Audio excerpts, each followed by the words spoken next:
Om Ajnanatimirandhasya Jnananjana Shalakaya Chakshubhanmilitam Yena Tasmai Shri Gurave Namaha. Hare Krishna. Today we shall discuss on the topic, when God smiles, nature smiles. While Lord Krishna was about to return from Hastinapura to Dwaraka, he was about to sit in his chariot and move off. This is the time when Kurukshetra battle was over and the Pandavas were coronated as the kings of the world and everything was over. Now Krishna was returning back to Dwaraka. At that time Kunti Maharani, the mother of the Pandavas, she came and she offered many wonderful prayers to Krishna, begging him to stay back for some more days. So at that time one beautiful verse she told to Krishna. Ime janapadas vriddhaha supakvaushadi virudaha vanadrinadi udanvanto hedante tava vikshitaihi. She said, tava vikshitaihi. My dear Krishna, when you put your glance on the nature is flourishing with samriddhi, prosperity. She said, I can see that the ocean is full of navaratnas. The mountains are full of gold and silver and diamond and everything. And the fields are full of water and paddy and wheat and grown to tall size. And the cows' udders are full of milk and they are running hither and there. Their milk bags are moving this way and that way.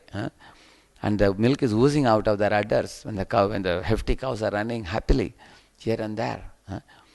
And all the people are also very happy. Everywhere there is haryali. Everywhere there is greenery. The flowers are blooming. The trees are laden with ripe fruits. The nightingales and all the cuckoos are singing very sweetly. Everywhere there is happiness. And that is because you are putting your glance in the nature.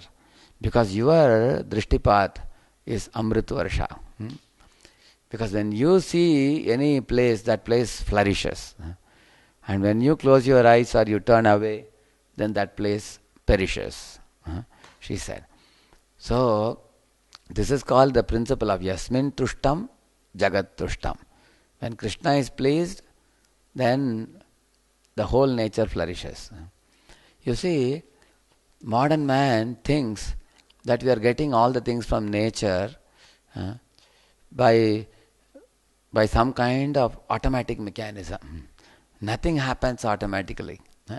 Imagine if a child comes home and he finds some sandwich and a tomato ketchup.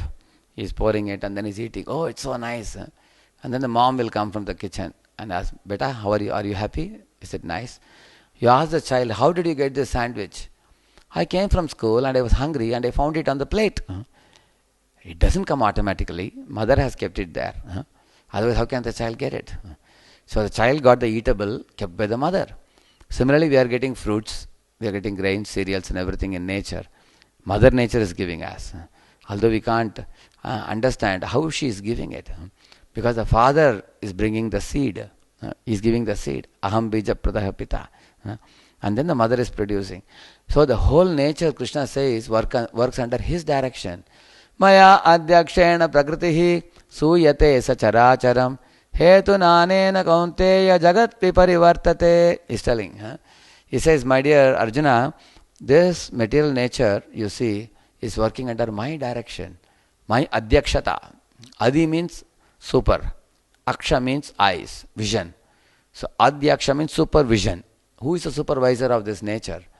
Krishna says it is him. So because he is putting his glance, that is why the nature is able to produce these things. Like that he is telling in Bhagavad Gita. Just like a supervisor is telling somebody in a hotel also, a supervisor is telling a waiter, hey, come here, go and bring some chapatis, some sabji, some sweet. So he is telling the waiter, then the waiter brings. Similarly, Lord Krishna is ordering the nature to produce nice things. And when will he order the nature to produce nice things for us? When he is pleased with us. So in the Vedic times they do yajna. Now in this age, Kali Yuga, the yajna we do is chanting of Hare Krishna. This is the yajna. Krite yadhyayato Vishtum Tretayam yajato makhai Dvapare Paricharyayam Kalo Tad Hari Kirtanat. There is a different type of yajna for Satya, Treta, Dvapara, Kali. And for Kali Yuga, we should do chanting of Hare Krishna.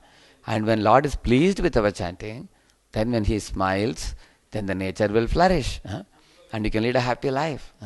And you can see those devotees who chant Hare Krishna regularly, every day, sincerely, seriously, with a prayerful mood, eventually you see they become very, very happy. They become very cheerful. And whatever they need, Krishna supplies. And not only to them, because they are chanting, even many others also benefit in this world. Because of some good souls, many other souls also benefit in this world. So, it is the duty of everybody to follow the laws of God and be obedient to God and make Him smile and make Him happy.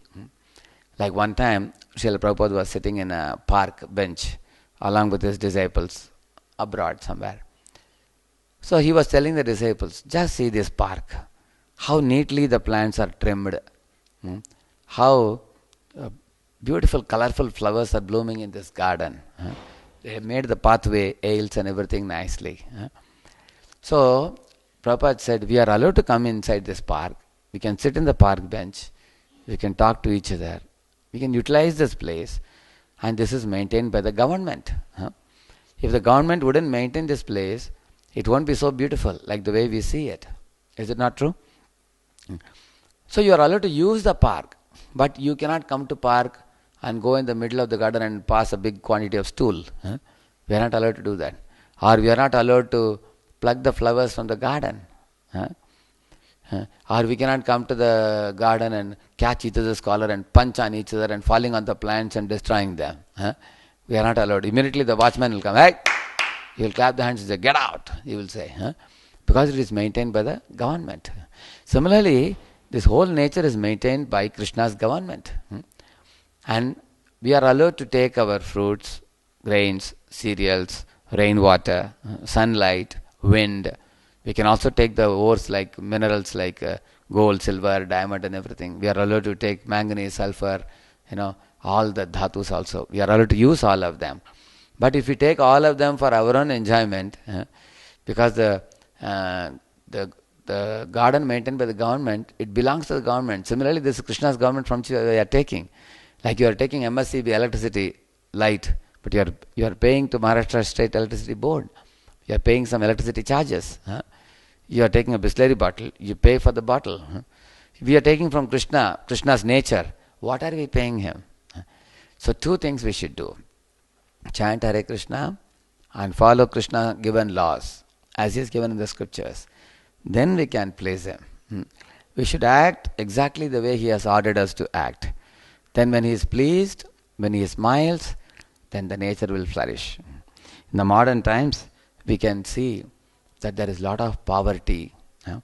Modern man is saying, oh, there is not enough amount of grains. People are saying that there is no food, there is not enough money. People are suffering everywhere. There is no water supply. The rains are not coming. The sun is too hot. The winters are too cold. And the nature is drying up. Things are not coming. Why is it so? Because people are making God unhappy. When we make God happy, the nature has to flourish. Modern man is professing himself as having become very advanced. But what advancement are we seeing? Like when I was a small boy, I remember eating in a silver plate at home. We have a gold plate and a silver plate. Our grandfather used to eat from a silver plate every day. But today people are eating on paper plates. Somewhere I went, they were giving a paper plate. When you eat in a paper plate, a hot upma, then paper comes along with that. And you have to eat paper like a donkey. This is a modern day situation. My mother used to wear beautiful gold nose ring and earring studded with diamonds.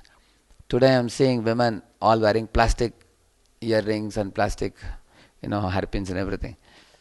So it is the age of plastics, you see. So are we advancing or are we going back?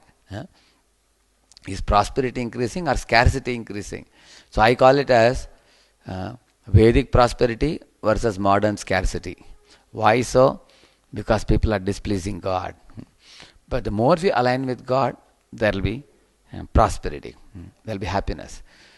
So there is a beautiful verse which says, Pratve Bhushanam Raja Narinam Bhushanam Pati Sarvari Bhushanam Chandro Vidya Sarvasya Bhushanam. It is said that for the earth, what is the beauty? To have a righteous Rajarishi king, a king who is a Rajarishi. And for the sky, what is the beauty? A Purnima, Chandra, a Chandrama in the sky. That is the beauty. Similarly, for a woman, the husband is the beauty. Similarly, for a man who may have ugly look, everything, but if he is educated, if he is wise, he has knowledge of God, and if he knows the purpose of life, then that is considered perfection. In this way, in this world, what is the greatest beauty? Krishna is the greatest beauty. And when Krishna is smiling, then the nature flourishes. When Krishna, we don't make him happy, then we suffer. Yasmin tushtam, jagat tushtam. You all know how when Durvasa Muni had come to the jungle, asking Pandavas to feed the 60,000 disciples. At that time, Krishna asked for the Akshay Patra and took one grain and put in his mouth. Then all the 60,000 disciples of Durvasa, including Durvasa, got satisfied, and they didn't want to eat anything more. When Krishna ordered Bhima to go and call them, they all fled in the opposite direction because their stomachs were bloating. Because when Krishna was satisfied, all Jivarashis became satisfied. So let us chant Hare Krishna and make Krishna happy. Yasmin tushtam, jagat tushtam. Thank you very much. Hare Krishna.